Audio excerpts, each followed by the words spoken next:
This is a song for my friends Jaret and Gary. They started a podcast and said a theme was necessary. They're just a couple of guys in a band that you know. Some rockstar dads who started a show. So here's the next episode. Welcome to the Rockstar Dad Show. I'm Jaret. That's Gary. We are obviously from your favorite band, Bowling for Soup, but also we've been doing this show for like 4+ years. Did you know that? That's, I mean, you know, in the grand scheme of things, that may not be a lot. Like we've been doing Bowling for Soup for so much longer, but like 4 years is a long time. We can start getting to the point where like, hey, we're Jaret and Gary from the Rockstar Dad Show. Oh, and Bowling for Soup. That's right. I wonder when we're gonna start getting invited to like podcast conventions and shit. You know, like you and I traveling together for like something other than Bowling for Soup might be fun. That would be fun. We're going to be traveling together for something different soon, though. We're going to go play golf. We're going to Kevin Lyman's charity golf tournament, and that's going to be good. I'm excited about that, actually. That'll be fun. Maybe we can take our little Zoom thing and do a few interviews while we're there or something. You know, that'd be kind of cool. I was thinking the last time we played golf, we got so drunk that we made the drunk episode. That's right. Oh my God. And Sean, our producer Sean, his favorite episode ever, he says. I should go back and listen to that because I don't remember it. Oh my God, it was a treat. I've done a bunch of drunk episodes when I was doing Jaret Goes to the Movies, but this one was way more fun because we had gotten drunk together. You know, like we were just in it together. Yeah. And so that was a good time. Hey, coming up soon in this show, Tom Thacker from Sum 41, also from the band GOB, who we have a history with both bands. I mean, we knew Sum 41 before he was in the band, and we toured with GOB about 20 years ago. That's a long-ass time, man. Remember, though, whenever we toured with them, and then like a year later, we toured with Avril Lavigne, and their bass player, who I do not remember his name, was the guitar player for Avril Lavigne. Yes, that is right. And he wore a hat. That's all I remember about them. It definitely started with an A, but I don't remember if it was an Adam. I don't remember. The thing I remember most about that tour is we got in trouble for being loud, and then we weren't allowed in the building until after Avril sound checked. Because we were too loud all the time. That was back whenever we were young whippersnappers and causing a ruckus everywhere we went. Pretty rowdy. And then she turned 21 on that tour and brought us all champagne, and she stayed for about 4 minutes. And then she got the fuck out of there, and we all just drank a bunch of champagne with the rest of the band and had a doozy of a night. I'm going to tell you something. I like drinking champagne. Yeah. That shit's fun. It's good stuff. You know, when I first met my wife, and then we got married or whatever, and you used to even say, like, I've never met anybody that can just drink champagne and not be like super hungover and stuff. And that's what she drinks. She drinks champagne. That is crazy because like I like drinking champagne, but I don't drink it as, you know, like I'll have 2 glasses. I'm not going to like drink champagne all night, but she does it. It's incredible. Well, and she actually, it's not champagne because it's not made in Champagne, France. She drinks Prosecco. Yeah, but we've talked about this before. I mean, I can go get a Mountain Dew, and I'm going to say I'm going to go get a Coke. That's true. That's some Texas shit right there, right? Where you're like, I'm going to go get a Kleenex. Yeah. But you mean a tissue. Yeah. So, I mean, champagne is I'm going to not worry about the French legal system of having to call it champagne. And I'm just, you know, if it's sparkling wine, I'm going to call it champagne because it's easier. Right. Yeah. I'm with you on that. I think we just call it champagne, but that's what. Now, let me ask you this, though. You're a big bourbon guy. Yeah. Are you the same way with that? Like, is bourbon no matter what? Tell me again how all this works. Nah, I mean, I'm not the expert. I think to be bourbon, it has to be like 51% corn in the mash bill, and then it has to be in like charred, has to be aged in some kind of charred barrels to make it actually bourbon. But I mean, you know, I'm not real snooty there. Yes, I prefer bourbon over like Irish whiskey or scotch or anything like that. I don't like scotch at all. But I don't know. Yeah. Scotch is whiskey. Yeah. but it's just a different kind of whiskey. I'm not the expert in that. Here's what I'll say. I've had like a handful of scotches and I've only found 2 that I'm like, yeah, that's okay. Most of them I'm just like, ugh, I don't want any part of that. You know who likes scotch? Rob Filicetti. He loves the stuff. He keeps on trying to get me into it. And I'm like, I'm 44, man. I kind of know what I like at this point. God damn it, man. I use that all the time. My wife tries to get me to try shit all the fucking time. And she's like, take a bite of this. I don't want that. I ordered this. This is what I want to eat. Just take a bite of it. I don't want it. If you want a bite of mine, just ask. I'll give you a bite of this, but I don't want to have that because this is what I wanted to have, or take a drink of this. And I don't want that. And if I want that, I'll ask. And then it's just like, I think you'll like it. I don't give a shit if I've gone, I'm probably a little bit past middle age because I don't think I'll live to be 100. And, I've gone this far, in things. So, fuck. You know who else drinks scotch, though? Stacey Jones from American Hi-Fi and Miley Cyrus. I did not know that, but I'll fill you in on something also. Okay. There's a lot of people that drink scotch. Oh, really? Yeah. It's a big deal, right? But it's like a sipping thing, right? Yeah. I mean, I don't know. I guess unless you're like Ron White, I don't think everyone just like gets hammered on scotch. Most people are kind of sipping it, but not to throw Ron White under the bus. I think he's usually drinking a drink and a cigar, but right, Ron Burgundy too. People drink that shit. Yeah, people like it. But isn't there a thing though that like it can only be Isn't there something that can only be made in Tennessee? Probably. I don't know. I think that like it's loosened up some in the recent years. I think like, I don't remember what the term is, but there's straight Tennessee whiskey, or I think is what it is. Straight Tennessee whiskey. But now other people are doing that same process, but then it's just like straight Illinois whiskey. You have to put the state in it. Right. That's fucking stupid. Like that's so dumb. It's funny. It's like vodka. It's like, I feel like everybody just makes vodka now. Like there's a fucking new vodka every day, and it's like some celebrity owns it, and now we've got like all these local Texas vodkas and shit. You know what? And vodka's not all pretentious like champagne and bourbon and scotch and all this shit. You know what? Vodka's just like, I don't care. Make it out of potatoes. Make it out of rice. We don't care. Make it anywhere you want. It's vodka. Yeah. Here's the thing, though. People think that if you drink vodka that your breath won't smell like alcohol. That is fucking false. You can fucking smell that shit on people. I can. Yeah.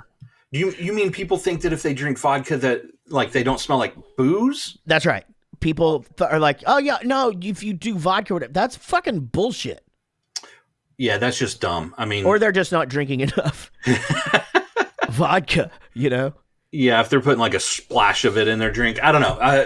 It's straight alcohol basically. You're going to smell like booze.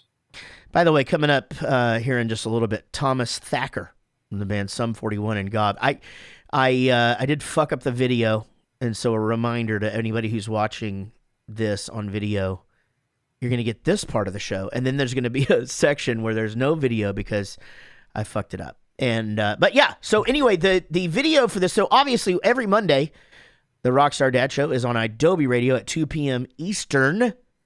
And then on Wednesdays, we go to any podcaster, catcher, whatever, or wherever you listen to podcasts. And now on our YouTube or our Facebook, you can watch us on video now. It's pretty great. What? I'm not even mad at you about the video thing. We learn from our mistakes, and that's how we get better. Yeah. You know that I have actually done full episodes of things in the past and forgot to record them. Oof. And it's fucking terrible. I hate it. And it just, oh man. Like I did a whole like special 5 questions on Jaret Goes to the Movies one time, and like it took forever to round everybody up, and we did it, and I fucking didn't record it. But whenever that happens, you just have to like go, okay, well that's gone, and we're gonna replace it with something new, right? You can't be like, everyone say exactly what you said before. Oh, definitely, yeah. Right, 100%. We used to have the videographer on the road with us, and like just naturally, shit would happen that was funny, and then he'd be like, "Guys, let me get my camera and do that again." Yeah, and say that again. Oh my god, boy, was there anything that would make Chris Burney more mad than him telling him to say something again. I mean, you know, you guys know Chris from our band. He's very laid back and he's pretty easygoing guy, but he does have a limit. And when he does get angry, it's you know, it's a whole thing. And man, he would get so pissed at that videographer when he would just tell it just, oh my God, it was just crazy. We almost sent that fucker home twice, I think.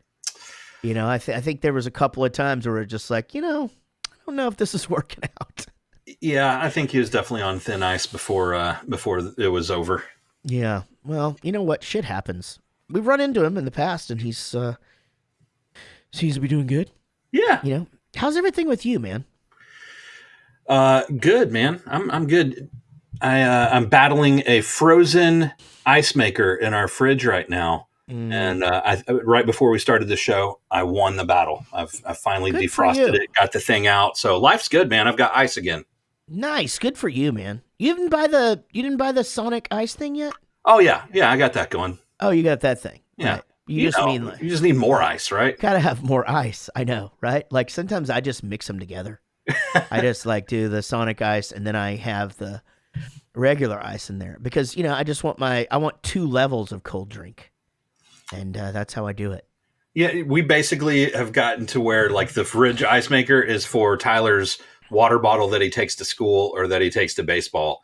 And then I just use the Sonic ice for everything else. Yeah, that makes sense. Yeah, it's Everett likes the Sonic ice, so he uses that. And then he's discovered that Sammy, our puppy, likes the ice too. And it's becoming one of those things where it's like how we used to do with Sherman. People would give him our dog that was on the road with us for many, many years, and people would give him so much ice he would piss all over the place. Just like, you know, that's not food he's eating there. It's more water that he does not need while living on a bus. Do you feel like, you know, I just thought of this. I feel like Sonic may be missing out on a huge opportunity.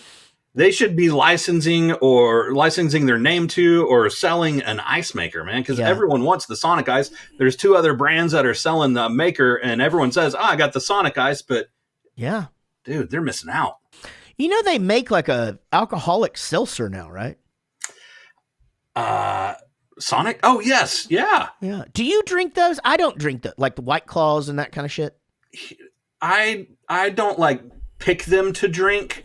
Yeah. But like whenever I'm hanging out with you and we're in the pool and all the Miller Lite's gone from the cooler, I'll grab one of those and drink it, and I'm not mad about it. 100%. Me too. That usually happens at somebody else's pool, so I see what you're saying. I try never to run out of Miller Lite, by the way, here.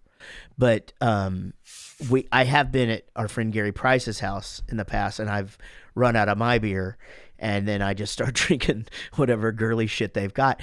And there's a few of them that I've had that are okay, that like, and maybe that's the thing. I was actually going to talk on our last episode about like, I really do feel like I've got to figure something out. Like I want to be social and be able to have a drink and that, but I got to stop drinking so much beer because, you know, I'm 50 and it's like, I got to drop a few pounds. Why are you laughing? I'm laughing because like, that's kind of why I started drinking bourbon. Is like, you know, hey, I still want to have a drink, but I don't want to have 15, you know? So like if I sip on that, then I'll just sip on it and I'm not going to pound them all night. And so I was going to say, hey, you should start drinking bourbon with me. But that's just going to be us Ubering to the casinos in Oklahoma at 4:00 in the morning if 100%. You and I start drinking bourbon together. 100%. And Casey has already shut that down. She's just like, you're not going to start that shit. You're not. And I get it. I understand why. You know, like I get like if there's a way to abuse that, I would fucking figure it out. Yeah. You know, so I don't know. I don't know what I'm gonna do. That's the thing about like vodka is like I don't want to do that because first of all, you just don't even taste it, and like like Miller Lites, I can drink a lot of them but I drink everything really fast. Like I drink a lot of liquid, and you know I pound so much fucking water every day, you know? And then, so when I start drinking beer, I just kind of drink it like I'm drinking water. Well, you and I talk about this all the time. It's like when you get to the just below half of a beer, like when you're at that like third to a quarter, It's like, well, I don't want to take a whole bunch of sips. I'm just going to finish this thing. Yeah, exactly. You're so right. And that's why I like the 16-ounce bottle cans or whatever from Miller Lite, because they do last a little longer. Yeah. But like, because if I on me and Linus's guy trip, the logic behind that's hilarious though. It's like, well, they last a little bit longer. Yeah. Well, they last longer because it's more, and then you're just chugging the end of it. But I mean, I see what you're saying. Well, me and Linus went on this dude's trip, and the first place that I went only just had like regular bottles of Miller Lite. I try to stay away from that because, as we all know, that's how it's meant to be served. Like there is nothing better than a cold Miller Lite in the brown fucking bottle, just off ice. It just tastes so fucking good. Yeah, pulling it out of an ice cold cooler. It's ice cold, and it's how it's supposed to be enjoyed for 100%. Sure. And so, like I had those or whatever, and that's when. You know, like if we're at a bar, we drink those things, but that's the thing where it's like you get down to like that third of the thing or whatever. She's like, "Do you guys want anything else?" "Oh, fuck yeah, I'll go ahead and get another one." And you just pound that. You could make that last a solid 5-10 minutes, you know, but just never happens. Yeah, 100%. Well, Gary, we got to, sorry, if you're watching this, I got to blow my nose. If you, no, not that. Guys, Tom Thacker is here from Sum 41 and the band GOB. I cannot wait to talk to him. He is a rockstar dad and a hell of a fucking guy. Love this fucker. So first of all, we got to get to these messages. Don't forget, video Rockstar Dad Show now available on YouTube and on Facebook. Our merch store will be relaunching soon with lots and lots of new stuff. And don't forget, you can email us, rockstardadshow@gmail.com, and hit us up on, hey, go follow us on TikTok. I got to learn this TikTok thing, man. I know. All right, guys, we'll be right back with more Rockstar Dad Show. Y'all listen to this. Hey, guys, welcome to the Rockstar Dad Show. Full disclosure for all of you guys watching video. This is all new. As you can see, it's all shiny and all of this. And I forgot to hit record on the video when we first started the episode with Tom. And so Gary has given me a stern talking to. Yeah, I shook my finger. He did. And so anyway, the first part of this interview, you will just see, I believe you will just see Gary and I, and you will hear the audio of Tom. I'm not sure how it's going to go, but either way, it does kick in with video later on, and we appreciate y'all watching. Yeah, you get the audio, and then in a couple minutes, video kicks in. So forgive us, it will be better in the future. At least we're going to try. We're going to be on there. Oh, yeah. No, we're not going to be on there. Okay, I don't know what you're about to see, but fuck it. It's we're trying our best. Welcome back to the Rockstar Dad Show. And you know, when we say we've got an old friend on the show, Gary, I don't know that we've had many that we have known as long as this guy. Yeah. And it's pretty wild because I think the tour that we did with GOB in Canada was like 20 years ago. It was a long time ago. And was it our first time in Canada doing that tour? It was not our first time in Canada, but our first tour. Our first tour in Canada. Yeah. We but anyway, Tom Thacker, how's it going, man? Great. How are you guys? Oh man. So, you know, it's funny, we've always known you as the GOB guy, and now you're the GOB and Sum 41 guy. But man, we've known each other 20 years. Isn't that crazy? It is crazy. It's crazy that we haven't done another tour since then. I know. I mean, we've played some shows, but since then, because it was so fun. Yeah. Didn't you guys, though, y'all came and played a short run with us? Because I remember we played together in Oklahoma City. Yeah, I think there's like a 2 or 3 show run down here. Okay. But yeah, we did some stuff, and like Simple Plan joined up with that. Like it was that was fun too. Oh, okay. So you know what that probably was the rescheduled shows in 2003 after Emma was born. Because we were on tour with Simple Plan was down here touring with us, and then my ex-wife went into labor, and so we had to postpone a couple of shows. And she was just never really good with scheduling. I mean, I think that was part of the problem with the relationship, if I'm being completely honest. You know, I mean, man, I mean, quite a long time since then. Quite a lot has happened. I mean, we see you now I think more just because, we end up playing, we did Australia with you guys with Sum 41 and we run into you from time to time out there, but not quite enough. Not quite enough. Not enough. We got to do more. We do. Now you're living in New York City, which, obviously this is the Rockstar Dad Show. The first question I always ask my friends from New York is, what is that like as far as like raising a child in Manhattan, and are the things that like the hurdles that you have to jump through, or are there any? Tell me just a little bit about raising a kid in New York City. I mean, I'm taking it as it comes, like it's pretty wild. Like I grew up in suburban Vancouver, and we had tons of freedom. Like that's a sign of the times too. Like there's more information, so people don't let their kids just roam free. But even in New York, kids obviously roam, but when they roam, they get on the subway and they go, and there's the craziness of the city surrounding them. Right. The first thing is like the traffic. Like there's cars and buses and bikes and mopeds and everywhere, like in bike lanes, sidewalks. And that's the one thing that the kids have to learn early on. Like that was my biggest concern with my kid in the city. Obviously there's tons of concern, but that was the one. There's a lot of traffic, and he's pretty good with it. I've always been careful and looked both ways, but he rides a scooter to school every day. We're like 5 blocks from his school, and that's the beauty of living in a city like this. We don't even have a car. We borrow a car or rent one when we need it. I mean, it's funny when you talk to friends from New York, and I remember this when we first started going there in Bowling for Soup, because when we got signed to Jive, we went to New York quite a bit because that's where the offices were, and I found it interesting how many people did not own cars, and that's mainly the reason is because it costs so much to park the damn thing, right? Yeah, it's also a pain in the ass to get around in a car. Yeah. Like I do this everywhere now, but I always look like what's the fastest way to get there, because a car may be shorter by car, but it's going to take you an hour to get there. So you jump on the train, right, or walk. Yeah. You said a minute ago, like that you've always been good at looking both ways, crossing streets and whatnot, right? But like I live in suburbia now. I teach my daughter, look both ways every time we cross the street. And she's not real great at that. She's 5, but there's also not cars going down the street all the time. Do you think being in Manhattan, like, oh yeah, I get that there's 1,000 cars, is it something obviously that's just they get it real quick there?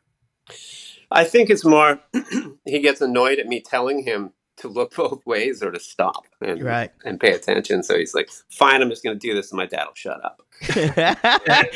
But yeah, I feel like I learned it in the suburbs, but maybe I don't know. Like it could go both ways because cars are more rare in the suburbs. So when a car comes by, it's like an event. It's like, oh shit, a car. And then we've moved the hockey nets off the streets. Right. Because we would be playing hockey outside.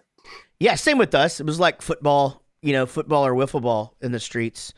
And that actually it's funny because that Wayne's World skit, the car game on is not far off. I mean, that's just kind of how it was back then. I guess the other thing is though, is like when it's time for him to play outside, it has to be a whole thing, right? You have to go like, okay, well, we're going to go to the park so he can be outside. Right. Fortunately, Central Park is across the street. Wow. So we march over to the park. Now, now that he's back in school, there's a little bit, like there's less of that. Over the pandemic, it was me and him in the park every day. Yeah. And we would bring shit. Like we would bring snacks and books and soccer balls and harmonicas and bongo drums and stuff and everything, and just stay there all day. Mm-hmm. But because that was kind of his school too. Right. At that point. Now that he's going to preschool, they're across from the park too, so they go to the park every day if weather permits. Right. So you're how old is he and what's his name? He's 4. Wyatt. Wyatt. What a great name. We have a Wyatt now. Our new assistant TM is named Wyatt. We love him. Oh, that's such a great name.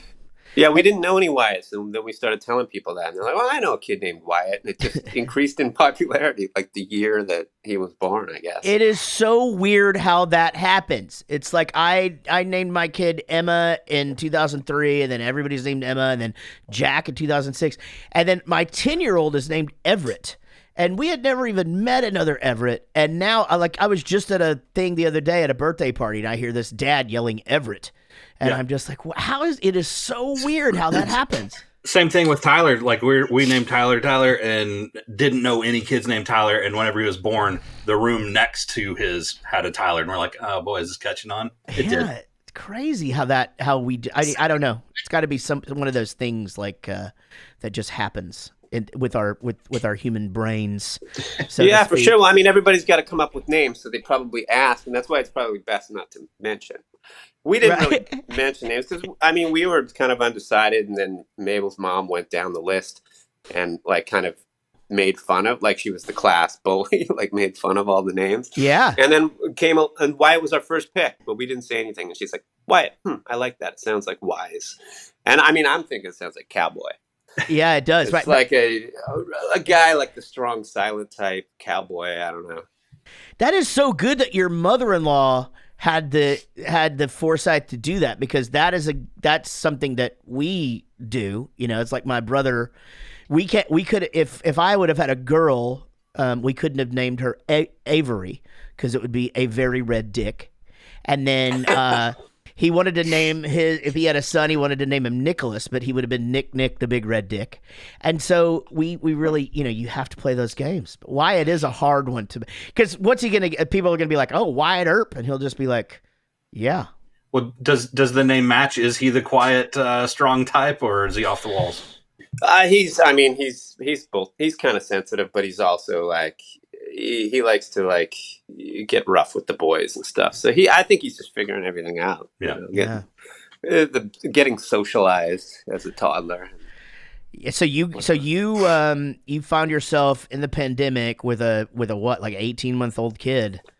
I mean, 2 years old or so, and not on the road for the first time in a big part of your adult life. I mean, was it shocking to you as far as just like overall existence, or it is something that you settled into fairly quickly? I settled into it pretty quick, but the first 2 days when we pulled Wyatt out of school, that was difficult, and it was difficult for him. Like he wasn't used to being around me; he was used to being around mom or whatever. Right. Grandma's or babysitter was there, and then it was me. And so it was about 2 days, and then we were best buds. But yeah, like I mean, we wouldn't have taken a break. We were very safe about it. We didn't go back for 2 years. Mm-hmm. And that time, as horrible as all of that shit was, that time was a gift. Like it was so beautiful for me to have that time with my son, 100%. Especially as an older dad, like someone who would appreciate it. Like if I had him in my 20s, I'd be like, I got to fucking rock and I got to work on music and stuff, where I was like, I should do that, but ambition's going to take a back seat and I'm going to spend time with this dude. Mm-hmm. Because I was at that, I don't know, I was at that point in my life and I finally had a break, I guess. I don't know that. I mean, that was stressful too, I guess. I mean, there was moments of waking up in the night, like, are we ever going back to touring or playing? Mm-hmm. Do I need to get a real job? You guys still do it, I guess, sort of. I mean, you guys will leave for a couple of months at a time, and that's a lot. So those first, and I know y'all hit it hard. When you came back out of this, obviously, your own tour and then the thing with Sum 41 or whatever. So, how was that on the road, for the first time back, like getting out there and just, not being around him 24 hours a day? That is the most difficult thing. But I mean, we do a lot of international touring and I love being like somewhere foreign. Like that's the best part of touring for me. Mm-hmm.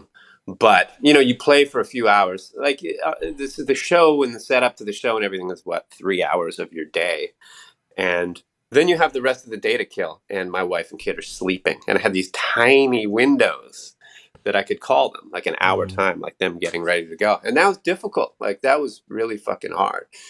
Honestly, the thought of going on tour before we did it, I was like, I don't know if I want to do this anymore. Like, this is crazy. Like I got to reevaluate my lifestyle. And I was like, people that do this are totally nuts. And obviously we are. And that's why what drove us to doing this. Right. But then you get back out there and you play one show and you're like, yes, this is my calling. Yeah. So it's like this, I don't know, there's this weird dichotomy of thought about the whole thing, which there should be. And that's probably what kind of keeps us sane doing it.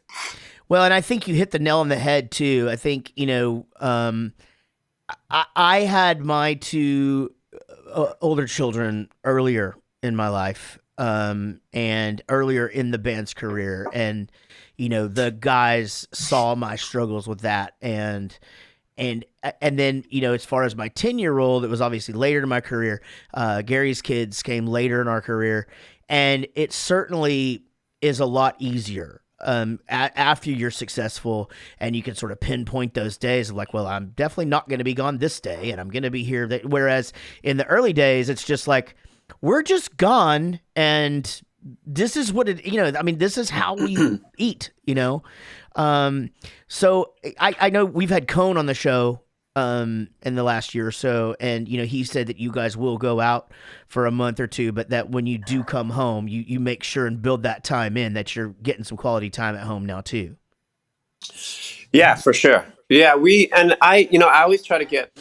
Actually, Mabel and Wyatt came over at the end of our last tour. They came over to England, and we went to Peppa Pig World near Southampton, and we went to Paris, and kind of did a trip that we went to one museum kind of thing, and tried to cater to everyone's interests and stuff. I always want them to come and experience the stuff, but I mean, Mabel works and Wyatt's got school and stuff, so it's hard for them to just get away.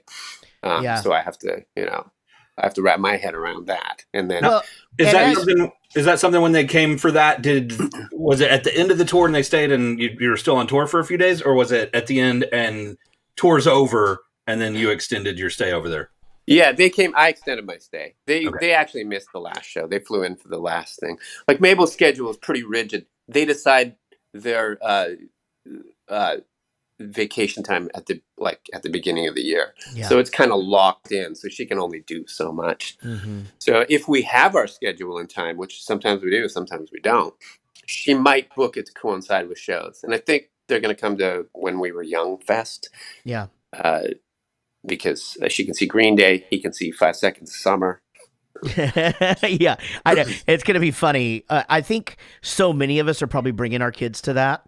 And it's, it's sort of like when we all get together, it's very summer campy anyway, because it's like we reminisce for a minute, we talk about what's going on for a minute or whatever, and it's kind of just pick up where we left off, and I think that's what's great about our whole genre is all the bands are like that. But I'm excited about that too.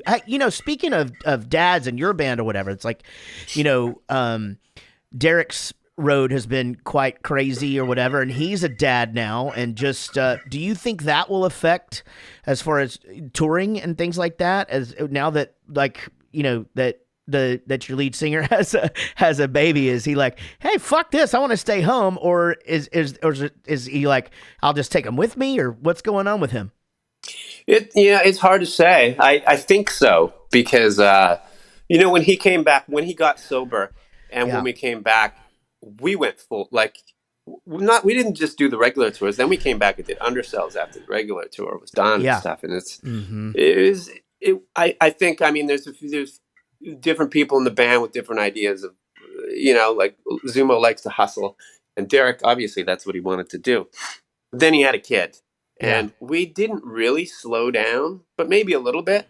We didn't do any of that throwing tours in between tours this past year. Yeah, you're not doing the B markets and all of that stuff. You're going out there and hitting it hard and then getting home and being home hard.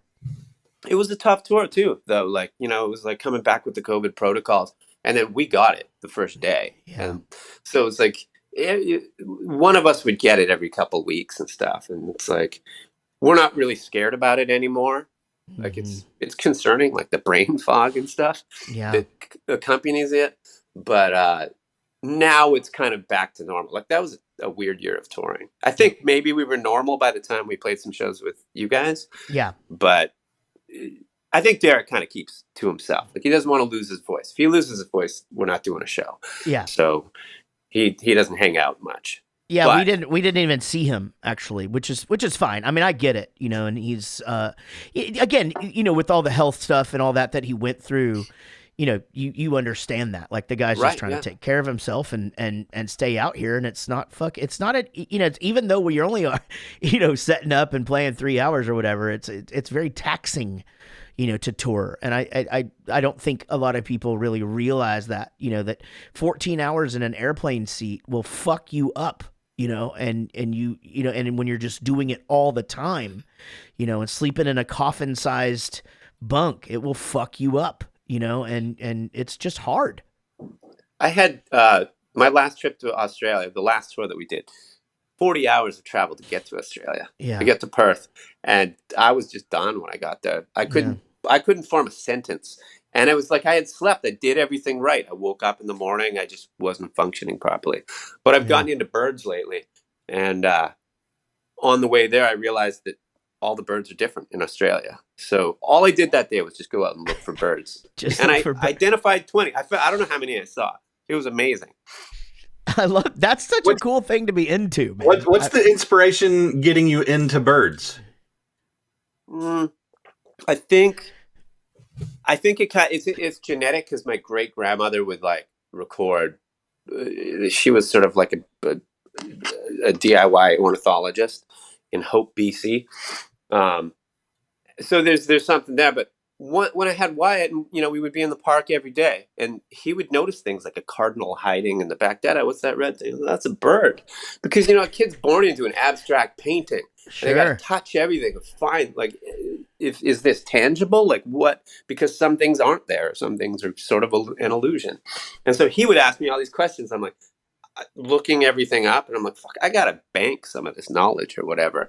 And I think whenever he would ask me about a bird, I'm like, I think that's a robin. I mean, come on, I should know what a robin is. So it kind of started there. I'm like, I want to do. And then I started just noticing the behavior. I would have these moments where I'm walking, and there's like the birders are way over there. I can see them. But there's a black-crowned night heron chilling right here just for me.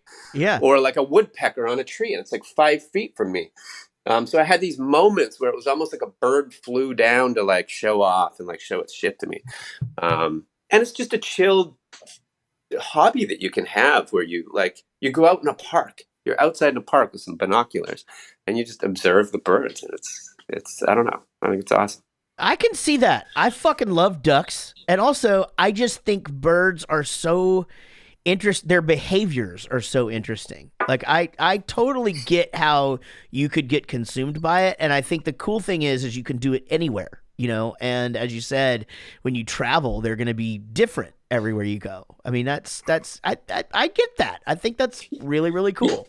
Yeah, you want to find a park or water or something. That's where they're going to be. And that's, going back to touring amplified it because I didn't want to be in the venue. I didn't really want to catch COVID. I wasn't worried about it, but it was like, everyone's going to get sick. Like that's right. Just, they're going to get sick. So I was like, I'm going to go record shopping, and I only want to buy so many records. Like, right. And you can only shop for so long. And then I'm going to go sit in parks. And then that's what then I started noticing all these birds all over the place. I'm in Richmond, Virginia, walking on this bridge. There's a great blue heron sanctuary there. Like it was just, you just happen upon these things that are really fucking cool when you're looking for it. So I would recommend, I don't know if you've seen David Attenborough's Life of Birds. Fantastic. Like before I saw that, I was like, birds are kind of these boring dinosaur creatures that like, they're just prehistoric and they're dumb and like whatever. No. They're like totally fascinating, and they're all completely unique and have their own characteristics, from like a goose that like has crash lands basically, which you wouldn't even expect, because they have to land all the time. Right. To like little birds that dress up their den for their mate. Like it's date night, baby. It's just fucking awesome shit. So I totally recommend Life of Birds by David Attenborough. I love it. I love it so much. Hey, we got to take a break. We're talking to Tom Thacker of the band, Sum 41, and the band, GOB. Oh my God. We wore those GOB records out in our van. I mean, just absolutely wore them out. We're going to talk a little old times. We'll talk some more Rockstar Dad shit when we come back. But first, you guys listen to this. We'll be right back with more Rockstar Dad Show. Welcome back to the Rockstar Dad Show. Talking to Tom Thacker, the band GOB, and Sum 41. And, man, you guys, Sum 41 is just fucking lethal now. Your live show is so insanely good. And they were always really, really good and, like, technical and tight and shit, like, back in the day. But, like, you guys are, like, a well-oiled machine. And there's something to be said also of, like, having you and Dave both in the band, like with just the two guitars, and obviously Cone is such a fucking rock star. You know, it's just you guys. It seems like it's clicking on all cylinders. Yeah, thank you. Yeah, I mean, I feel like the band has kind of gone through so many things, and you know, found itself over the years. I guess I don't know how long we've been together for. I mean, I've been playing with the band since 2007, so. And so I just feel like, I mean, artistically, also you try to find yourself. So the band's made all kinds of different records, and you know, Dave expressed interest in coming back, and I was like a little concerned. It's like I don't know how that looks like because it was like strictly a stripped down, like 4-piece band at that point, right? And then, but that allowed us to expand and do more of what we do on the records, and just expand the sound and do different shit. And, you know, it allows us to pick up where each other, like, help each other out and stuff, and take parts from each other and swap parts and whatnot. Yeah, it makes a lot of sense. I mean, you up there with the keys, and then obviously trading off lead guitar and guitar or whatever. Then you got it. That's another singer as well, and you know, there's so many of those anthemic gang vocals, and you got another guy, you know, and then obviously Frank. You know, obviously we love Steve. Steve actually directed a video for us one time. Oh yeah, but he did our song No Hablo Inglés. Oh, nice. But we love Steve, but you know, Frank, there's an energy there. But there is a story I tell about Frank, and I tell it all the time. And this is it. I was really hungover. I was in my dressing room. It was the first show we played with you guys in quite some time. And there's just this knocking, banging, just over and over and over going on. And God! All right, Tom. So there's this knocking and this banging, and I can't put my finger on what it is. I'm just, what the fuck is going on? And then I start to realize, okay, it's somebody playing drums on like some sort of a pad or whatever. And I'm like, I just want it to stop so bad. I want him to quit doing that. And then it just kept going, it kept going, it kept going. And so I go in to have a drink with you and Cone later on that night, and I go, so what's the deal with this thing? I point over to the practice drum set, and you say, yeah, he does the whole set every day before the set. And I am like, I would fucking murder that son of a bitch if that was me. Yeah, you can understand. Like we try to get like another dressing room, but it's just in the United States that's almost impossible. Yeah. So sometimes he's in a closet or a bathroom, and like at least if he's in the shower, I don't know, you hear the echo. But I totally. It's brutal sometimes. Oh my God! So what I'm and saying I think he does the set twice. Sometimes he'll do his own like solo set along. So he goes for it. I don't know how he has the energy for that. Even to me, I'm the same way. Me too. I'm the same way. So it's literally Frank Zumo, their drummer, who is a great drummer and a great guy, by the way. Too been on the show, by the way. Yeah. God damn it, man. We're 3 out of 5 on this band. I'm with you. I don't know how he does it though. Like our entire band, right before we go on stage, like everyone just kind of sinks. You know, like you just know. I guess your body knows you got to save your energy for the show, but all of us typically before the show just kind of get quiet and chill for a few minutes. Yeah, and then he runs the whole set, but full on power, right? Like doing, because he hits really hard. I mean, I don't know if he's doing full on power, but he's hitting. Yeah, I mean, but I think he does the set twice. God damn it! Yeah, I tell everybody that all the time. Anytime the word warm up happens, I go, "Oh, you want to hear about warming up? Get this." There's Frank from Sum 41. He does the whole set. And now I get to add, and now we've heard that he does it twice. I mean, God damn it, man. Well, you know what? More power to him. That's probably why he looks like he does, and I look like I do. You know, like, I mean, that it could be a factor, you know, in all of that. And hey, so you know, you and I spoke recently. I just kind of hit you up about GOB, and I'm just kind of wondering what's going on with those guys. And I know you guys did some shows last year and stuff like that. You obviously you keep in touch. What's going on with those dudes? Yeah, we did some shows last year. We hadn't really done much because once I had a kid, I was just sort of like, I've got to spend time with my kid when I'm home. I can't do the 2-band thing right now. Yeah. So they've kind of gone out and done their own things. But last year was, I'm just some shows came up and I said yes to them before I had the Sum 41 schedule. So I had a very busy month that month. I flew directly from Europe, from Montreal, and it was a little rough. Especially like having to learn those songs. Like I haven't played them in 4 or 5 years. So yeah. Right. And they're not all easy. You know what I mean? Like there's some playing involved in GOB stuff too. Yeah. Yeah. Some of them are easy. Some of them are hard, but it just relearning them and conditioning myself to play them, I guess, was a little more difficult than I had expected because it would always just come back quickly. But now that we've done that, we've kind of gotten our feet wet. And so we've talked about some things we've talked about. We have talked about it would be awesome to do. I got to reheat you up about that. Yeah, I got to reheat you up about that because it is time for Bowling for Soup to get back to Canada. And I feel like doing it with you guys just makes the most sense because it's really our only, we've done shows in Canada throughout the years, but that's our only ever like tour.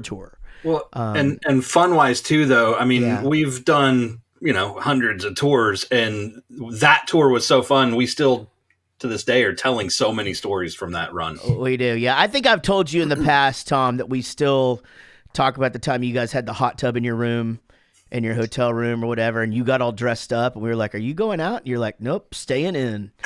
and then I don't know if you remember this on that tour, but like I'll never forget. I was standing next to Mike from Chicks Dig It, and you had gotten this suit. You went out to like some thrift store and you bought this new suit, and it was like this really, really slick material. Do you know what I'm going to say?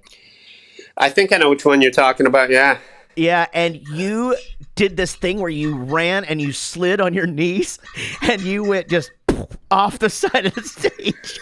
Yeah. I went off the stage in Calgary and there was about a 10-foot drop off. It was fucking a high stage. Huge. It was so big. And then it was like, it was funny after the fact. It was terrifying when it happened. We all thought you died, and then you jumped back up and we're going, and then it was the coolest thing ever.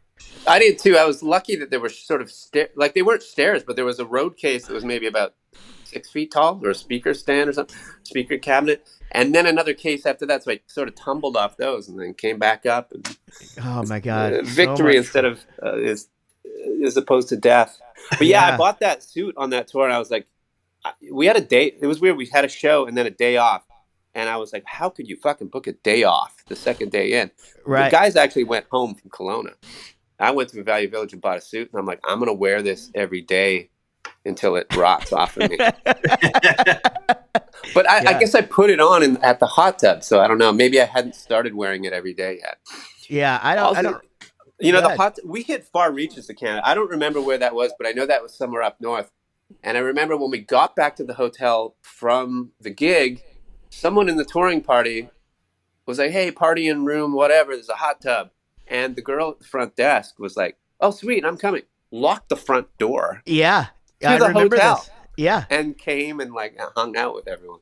I remember that. Yeah. We just, everybody just carrying around warm beer and man, it was a great time. That's where we met the big wig guys, and we still see Matt Gray all the time, and it was just a really, really fun time. But you're right. I mean, we covered the whole but we have so many things that happened to us on that tour because we were still in a van, and we got to see the Northern Lights. We went to a strip club in Saskatoon and found out it was called Toontown, and and figured out how they do loonies and toonies at strip clubs, and it's just so much. It was so much fun for a bunch of young kids. I think those Northern Lights tour. were the clearest, most colorful Northern Lights I've ever seen too. It was unbelievable. It was absolutely like I talk about it all the time about how, like, you know, it's just, so I'm so glad you remember this because we see a lot of shit, right? It's like you were talking earlier about your travel day to Perth, and I meant to tell you this. It's like we went to South Africa, and the guy was so stoked we were coming there, and the day we were supposed to get there, we were supposed to go to this lion sanctuary and like be around all these lions or whatever. It was a 36-hour travel day, and when we got there, we were like, we're going to go to bed. And he's like, yeah, but we got this lion thing so you guys can catch a nap. And then, no. We're going to bed, you know? So you just get to see so much shit. But yeah, man, that Northern Lights thing is one of those things where it was just like, when I talk to people, I'm like, I've never seen anything like that before in my life. Yeah, it's incredible. I've seen it but I hadn't seen it colorful, but I've seen it in sort of pillars in the sky, and that was something you don't even think about, and it just happens. It's just there while you're there. And no camera phones. When we went to South Africa, Steve and I did this. We got up and did the safari in the morning, and it was a little sketchy. There was a lion that was kind of stalking our vehicle, and we didn't really trust the guy that was doing the tour because when we got there, he's like, we were waiting for the other people, and they said, you want to check out, he's like, you want to check out the snakes? And we're like, sure. So we walk into his office, and there's 4 cages with snakes in it. And he's like, this one has a cytotoxin. You'll bleed out or whatever. This one's a neurotoxin. You'll be dead in like whatever. You'll go crazy. This one has this toxin. And then he just opens the door to this one cage, and the snake's like at us. Holy shit! Fucking jump out of there like, the fuck is wrong with you? He's like, this one won't hurt you. So then we're on a safari with this guy where there's a lion literally like following our little like open van. So we're like, yeah, we should go. Yeah, let's just we get don't the trust fuck you. out of here. Yeah, man. Well, what's Sum 41 up to this year? Sum 41 has Asia in the spring. We're doing a punk spring in Japan. Punk spring. That's right. That lineup is insane, by the way. That's I saw that. That's going to be great. Yeah, it's going to be awesome. And hitting a bunch of other cities in Asia, then European festivals in the summer, and then When We Were Young Fest in October. That's all we have so far. It's like a relatively light year. So I might have time to do a bunch of GOB stuff. So we started talking about it. Yeah. And we're going to have hopefully some releases this year. We're talking about putting out some vinyls and stuff. Cool. Well, yeah, we should 100% do that because it's a pretty light year for us as well. We hit it really hard last year, and next year's our 30th and the 20th anniversary of our biggest record. So I can already tell that we're going to be exhausted next year. But man, Tom, thank you so much, man, for coming on the show. And it's just always good to see you and catch up, and you're just always fun and great, and we love you. Absolutely, man. It's great to see you guys chat. Yeah, awesome. Man. Thanks for having me. Let's not go too long without seeing one another, and I'll shoot you a text about. We probably have Canadian people going absolutely crazy right now when they see this. So let's get to talking about it, and you get with your guys and see what we can make happen. Totally. You know, everywhere I go, there's like I meet Bowling for Soup fans. Yeah. My wife's boss is a Bowling for Soup fan. Like that's when he found out. It's like I like Bowling for Soup. My wife's cousin's wife is a Bowling for Soup fan. Just the other day we were talking about it. We're talking about Bad Religion. She's like, yeah, and Bowling for Soup. I'm like, my buds. Yeah, exactly. Well, you know, it's funny. Sum 41 and Bowling for Soup have been talking about doing stuff like a big tour for years and years and years. It just never happens. But I think it will eventually. We will get the bands back together, and because it has been too long, and it's always just so much fun, and the crowds, as you say, you know, I like the juxtaposition of like you guys get up there and shredding, and we just go up there and tell fart jokes. You know, I think that's a good night out. Yeah, I mean Derek's got his bits too, but, a lot of cursing and yeah. No Yeah, of fart course. jokes, but I don't know. No we need fart- the fart jokes. Well, you got to have some fart jokes in there. You guys don't need the fart. Again, you just, you guys do sweeping and shit on guitar, and we do the fart jokes. Leave that to us, okay? Because we got one thing. One thing. All right. We'll leave the fart jokes. All right, brother. Hey, Tom, it's great to see you, man. Take care. Yeah, man. All right. Yeah, take it easy. Bye. Tom Thacker from the band Sum 41, and of course the band GOB, and just such a fucking great guy. God damn it, that fucking guy's awesome. Yeah, that was one of the most fun tours we ever did with GOB back in the day. Like I said, we were always telling stories from that tour, so it was a blast. There's that tour. Also, is the time that Eric and Matt Gray were naked, and the cops came, and somebody used the force. And that was in Banff. Yeah. And for some reason, they were running around the alley naked, and then the cops showed up and they ran off. And the cops were like, "Hey, where'd the naked guys go?" And we're like, "What naked guys?" And there were no naked guys here. All right, guys. Thanks for listening to the Rockstar Dad Show. We'll be back next week. Thanks to Tom. And you guys be good. Later. This is a song for my friends Jaret and Gary. They started a podcast and said a theme was necessary. They're just a couple of guys in a band that some rockstar dads who started a show. Until the next episode.